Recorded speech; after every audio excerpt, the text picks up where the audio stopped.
All right, welcome back. So this is my second video doing this exact same thing because I screwed up my microphone a little bit earlier. It was off. I recorded a great video. Oh man, outro, great outro.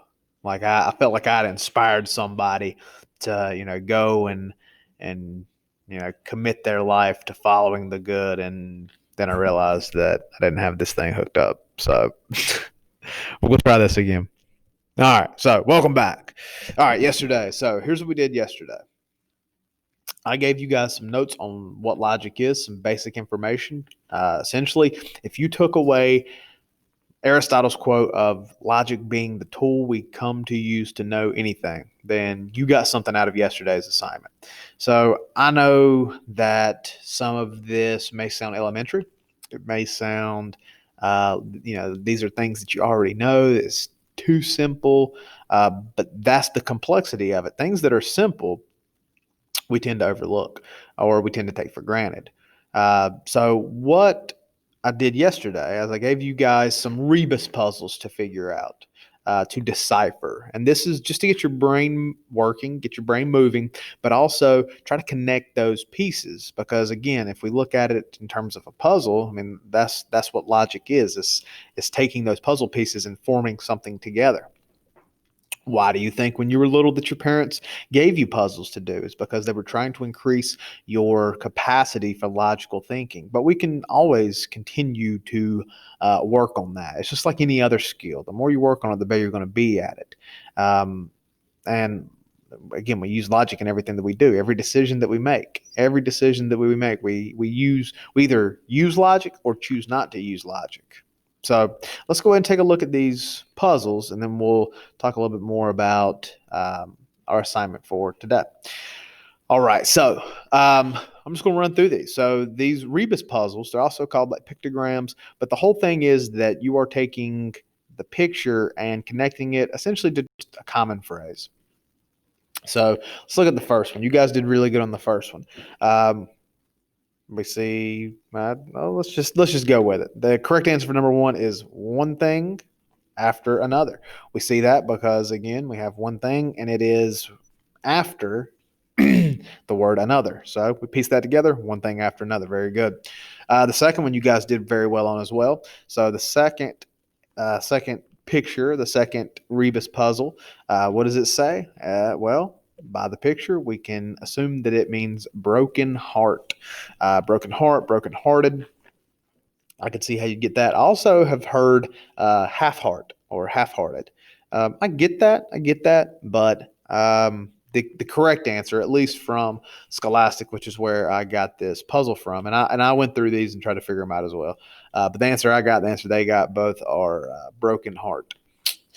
All right, number three. So number three, I had to think about a little bit because just the one, I didn't understand what the but had to do. So I'm like, but above two thought, but above second thought. Um, you know, but under a thought. I was clueless. It took me several attempts to figure this one out, and then I even had to look it up just to check, just to make sure I wasn't crazy. So for number three, the correct answer is but on second thought. But is on top of the second thought. So but on a second thought. Very good. If you got that one right off the bat, I'm pretty impressed. So number four, I thought this one was pretty good. So number four, the answer for this one is last, but not least. That's what that line crossing out E is getting rid of the least. Last, but not least. Very good. Number five, you guys did very well on this one. Number five, we'll just go ahead and throw it out there. 1 in a million. I don't think I really need to explain that one too much. Again, you guys did very well on that one. Number six. So what word do we see here? We see the word fooling.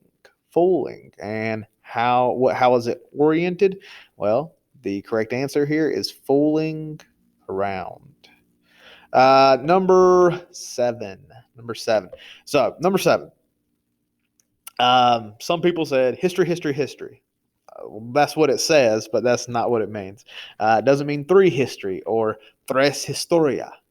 I think that's how you say it. Or history. I'm not very well versed in Spanish. I should probably just stop. So the answer for number 7 is history repeats itself. Now, as a history teacher, as somebody that, again, this has been very much part of my livelihood. History does repeat itself, but not the way that people typically talk about it. Like themes repeat themselves, but not even in the same order. You know, different causes, different effects, different people, different places, different events. But certain themes do kind of pop up, whether you look at that as kind of like a pendulum, like going back and forth, or you look at it as it being cyclical, like, you know, a cycle. History does repeat itself in themes, So keep that in mind. Number 8. So the number 8, the word that is being drawn out there is musically. And how is musically oriented? Well, it is on an incline. Number 8, musically inclined. Very good. Number 9, I thought this was a good one. Made you think a little bit. So when I first looked at this one, I'm thinking, arrow on E, down end, under end, nah, above end, nah, the top of end, nah. But keep trying to figure it out, and you'll come up with the beginning of the end. Very good, very good. All right, number 10. So number 10, I think you guys did very well on this one. It is scatterbrain. Scatterbrain. Nah, I'm just picking. Scatterbrain or scatterbrained. Either way, I get the. I definitely get the. That one's kind of easy to pick up. Again, common phrase: scatterbrained, scatterbrained. Number 11. So what word do we see here? We see the word file, F-I-L-E. We see that it is all in one after another, and we see that it is in a line or on a line. So the correct answer here, number 11, is single file line. Single file line. Very good. Number 12. Number 12 is a good one. Number 12, you really have to pay attention to that middle letter. It's the middle letter that gives away the entire puzzle. So the middle letter is P. When you start at P and you go to the right, it spells the word pace. If you look at the letter P and go backwards from P, it spells pace. So what is number 12? Well, it is pace back and forth. I thought that one was pretty good. That made you think a little bit. Number 13, almost along the same lines, is you can't look at it in the way that we typically look at words. So what word is being spelled out here? Well, if you look at it frontwards from left to right, it doesn't spell anything. Not anything that's not a word. If you look at it backwards, if you look at it right from left, you can see that it is glance. So the correct answer here is backwards glance. Pretty good one. Number 14, you guys did very well with this one. Number 14 is there is a thin line between love and hate. We can kind of put that one together. We have love and hate on different sides of the line. There's a line that goes in between them, and it is small, thin line between love and hate. Very good.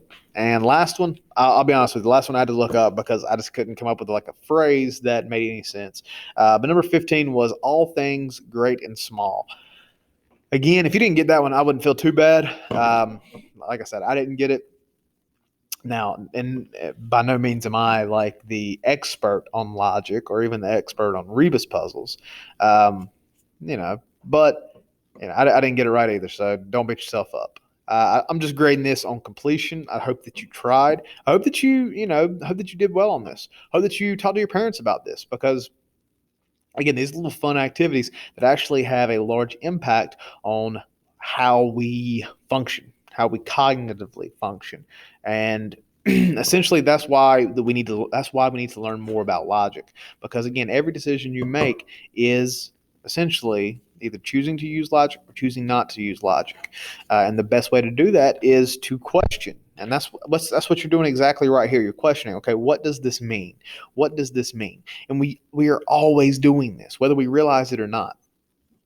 If we are more cognizant of it, then we can use that to our advantage. But if not, if we just think that things just kind of randomly happen and there's no order, then we can live our lives that way. And making a decision is nowhere near as important as making the right decision. And that leads us to even bigger questions like, what is a right decision? Right for what? Right for who? Is it just personal? Well, think about it this way: what college are you going to go to? Is that just something that a decision that you want to make? You just want to make a decision of a college you'll go to, or do you want to make sure that you pick the right college that's going to be best for you? Well, again, you can either choose to use logic, or you can choose just to simply get the job done. I'll be honest, when I was choosing a college to go to, I was thinking of some aspects of it. What might be cheaper, what might be more fun. But it wasn't until I really started thinking about what's going to be best for me in terms of a growth aspect, a growth mindset. And then, I could kind of logically figure out what it is I needed to do and what college I needed to attend. Same thing when you are majoring in something in college. Well, you're going to have to pick something. Well, how are you going to pick it? Are you going to pick it based off what you enjoy? That might be good, but what happens, if you major in something that you enjoy, but there's not a job market for it? Well, then you've paid, 20, 30, 40, 50, upwards of that, thousands of dollars in an education that you might not be able to really use. So again, logic helps us. It helps us make the best decisions, or the best decisions that we can make based on the information that we have.